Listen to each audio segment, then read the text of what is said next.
পেঁয়াজ দিয়ে মাছের ঝোল তো সবসময় খাওয়া হয়। আজকে পেঁয়াজ ছাড়া মাছের ঝোল রান্না করে দেখাবো।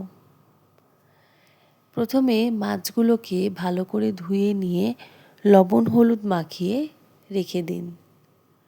কড়াইতে সর্ষের তেল দিয়ে মাছগুলোকে ভালো করে ভেজে তুলে রাখুন।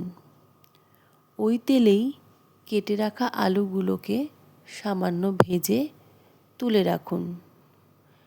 আরও কিছুটা সর্ষের তেল কড়াইতে দিয়ে আদা রসুন বাটা দিন।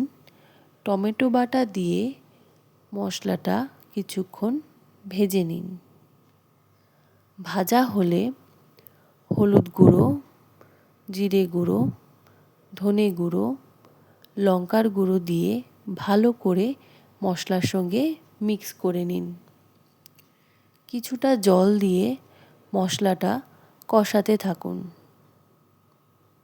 কষানো হলে স্বাদমতো লবণ আর চিনি দিয়ে মশলার সঙ্গে ভালো করে মিক্স করে নিন।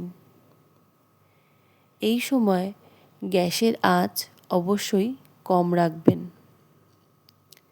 মশলা থেকে যখন তেল ছেড়ে আসবে তখন পরিমাণ মতো জল দিন।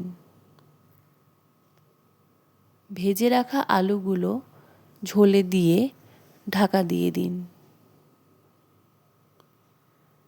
কিছুক্ষণ পর ঢাকনা খুলে ভেজে রাখা মাছগুলো ঝোলে দিয়ে 2 মিনিট ফুটিয়ে নিন।